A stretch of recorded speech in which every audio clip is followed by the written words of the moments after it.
ओम श्री परमात्मने नमः। ओम नमो भगवते वासुदेवाय। अपरा एकादशी का व्रत और उसकी कथा।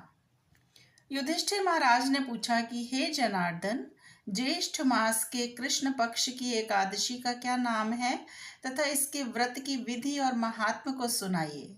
तो श्री कृष्ण जी बोले कि हे राजेश्वर, ज्येष्ठ मास के कृष्ण पक्ष की एकादशी का नाम अपरा है।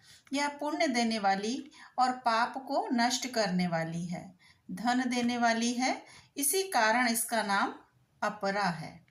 अपरा एकादशी के व्रत के प्रभाव से ब्रह्म हत्या, भूत योनि, दूसरों की निंदा आदि के पाप नष्ट हो जाते हैं। इस अपरा एकादशी का व्रत करने से और इसके प्रभाव से पर स्त्री से भोग करने वालों के पाप भी दूर हो जाते हैं। झूठी गवाही, झूठे वेदोच्चारण, असत्य भाषण, झूठे शास्त्र बनाना, झूठा ज्योतिषी, झूठा वैद्य आदि सभी के पाप अपरा एकादशी के व्रत से नष्ट हो जाते हैं। युद्ध क्षेत्र से भागे हुए योद्धा को मिले हुए नरक का इसके प्रभाव से छुटकारा होता है और स्वर्ग की प्राप्ति होती है।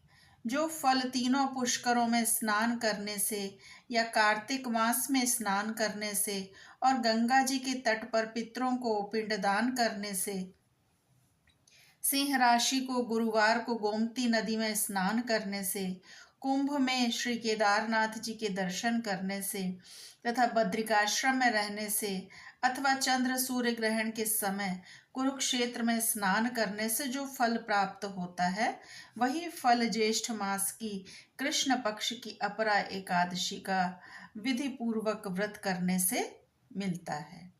हाथी घोड़े का दान, यज्ञ में स्वर्ण दान तथा हाल ही की ब्याही हुई गाय को दान करने से जो फल प्राप्त होता है, वही फल इस अपरा एकादशी का व्रत करने से होता है।